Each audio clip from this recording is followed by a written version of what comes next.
All right, guys. So this is a good example of what I usually run into most of the time when I go creek fishing.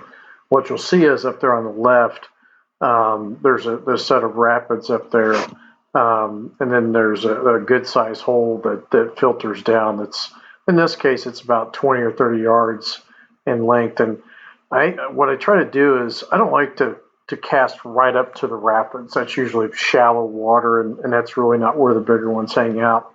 This is a nice size smallmouth here I caught. It was probably about 9 or 10 inches, and that one is hanging pretty much where the other ones are over on the other side. It's that's where the channel side is. It's a bit deeper over there. There's some rocks, and the bank over there drops off pretty good.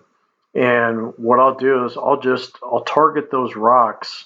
I'll tend to cast to the left in this case where the water is flowing from left to right, and I use that wacky worm presentation because I really like how slow it goes, and I can control it very well. I can work it as slow as I want to, as fast as I want to, and it settles down usually about 1 to 2 feet under the water, which is the prime zone because again these creeks tend to only get at max 5 to 6 feet deep at most, and the channels usually run on average around 3 to 5 feet in most of the places where I go to. This creek's about 30 miles long, maybe 25 to 30 miles long, and I've hit most of the bigger pools. And this one I really like because usually they hold up in there pretty well, and this water stays up in here most of the year about the same level.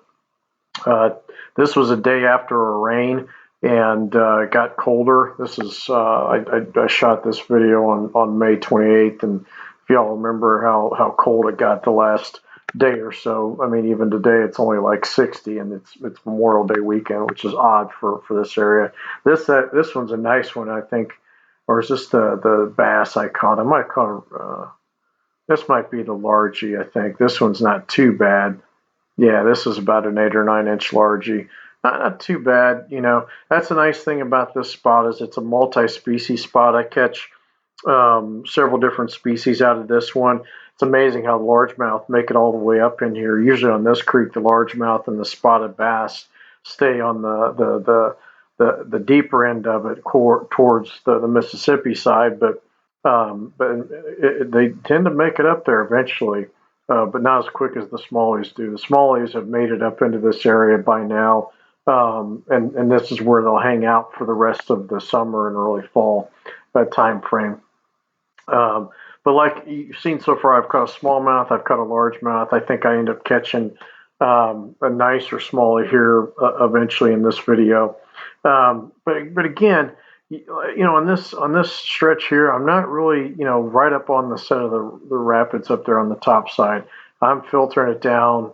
Like I said, I usually it averages around 10 to 20 yards down from those, and letting it work down into the channel as much as I possibly can, just to kind of allow the bigger fish. What they usually try to do is they like to hide under those bigger rocks, and so what you'll do is you'll look for some discoloration, typically the darker spots down under the water, and they'll end up nuzzling up against those darker holes, and they'll sit there, and a day after a rain, like in this case, they'll just sit there and wait for junk to come off of those rapids, like worms and leeches and crawfish and crawdads and things like that. So that's what they're doing. The attack zone on this hole is that right side, and as you can see, this is I think the smallie that I ended up catching. This was actually a nice smallie. This was probably about a 12 incher. One of the bigger fish I caught yesterday. I did not catch a lot of bigger fish yesterday. I caught a few that were in this 10 to 12 range. Yeah, that one's about 10 maybe to 11. Not a bad sized fish there.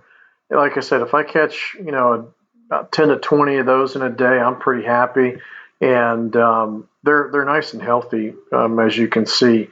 Good solid smallmouth. This size of creek, man. If I catch 15 to 20, 10 to 20 of those in a day, I'm happy because it's a good day of fishing, and those are good quality catches.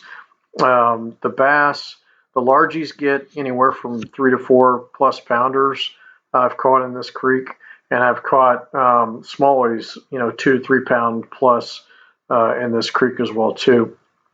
But as you can see, I'm just working this pool. This pool actually goes down another 100 more yards to a bridge that I parked by.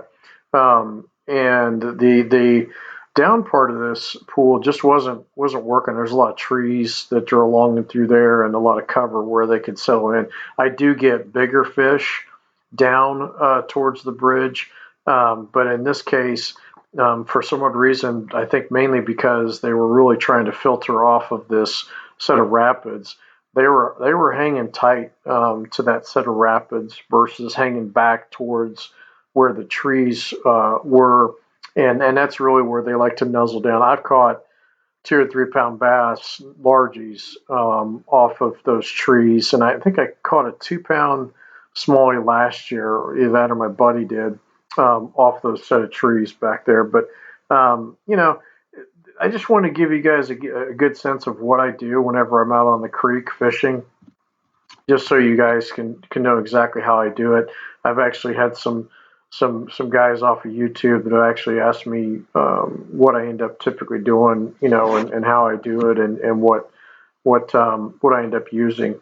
Um, Here's another fish I end up catching. I don't know what this one is, but this one seems like it's a bigger fish. That must be, yeah, it must be another smallie. Yeah, that one's a good one too. Again, oh, that's a largie. Yeah, and look at how fat that little booger is. So that little guy um, has just ate something, that's for sure.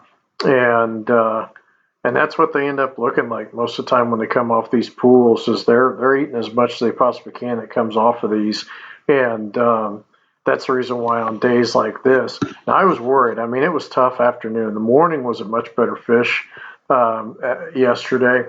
I actually went to a different spot on this creek in the afternoon, a spot that I fished a week or so ago, and just slammed them. Unfortunately, my SD card crapped out on me, and I wasn't able to show you guys that video. But it just goes to show you that here's another one. My ass got snagged up on that one, but it just goes to show you how much these fish migrate. The place I went in the afternoon was further up on the creek towards the Mississippi side, and it's where the deeper holes are and the deeper stretches. And the spots where I usually end up catching fish consistently, they just weren't having it. Plus, the water was a little muddier. This spot was much clearer. It's further up on like I said, up on the upper end of this creek, and it just had not gotten a lot of mud filtering off of the hillsides from the rain that we got the day before. And so, luckily, the fish were still pretty active and wanted to eat a lot off this set of rapids. But I thought I'd just show you guys a video like this. I know I'm rambling on a bit and talking a bit, just so you guys get a chance to understand, what I end up typically doing out there, and give you a sense of how to fish these creeks.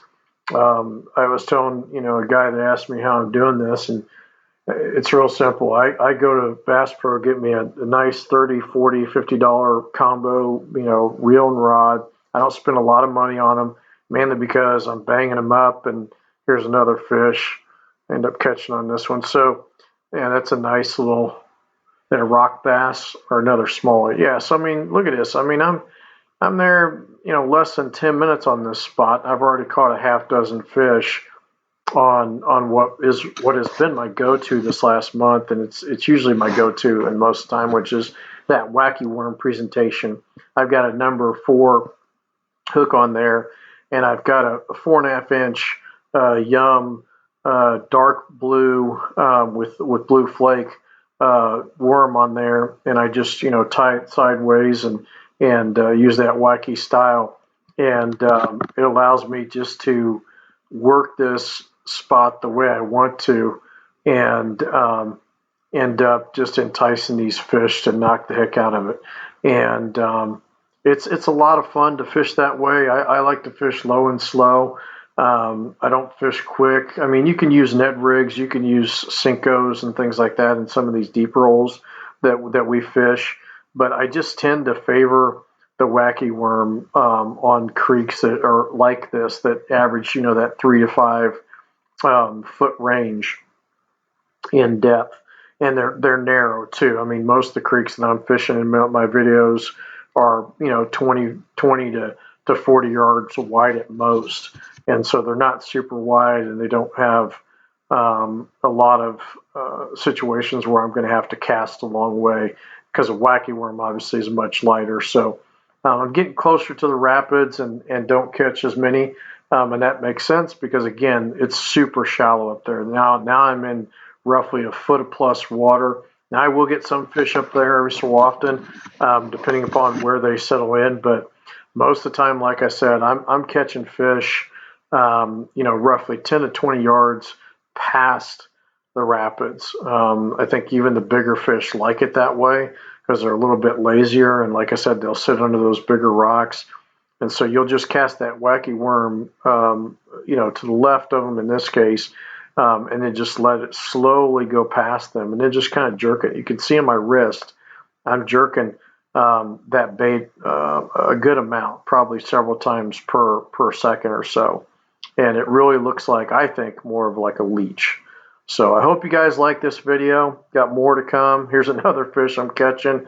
So again, it was a good hole. Nope, I missed that one. But thank you very much for watching this video, and I'll talk to you guys soon. See ya.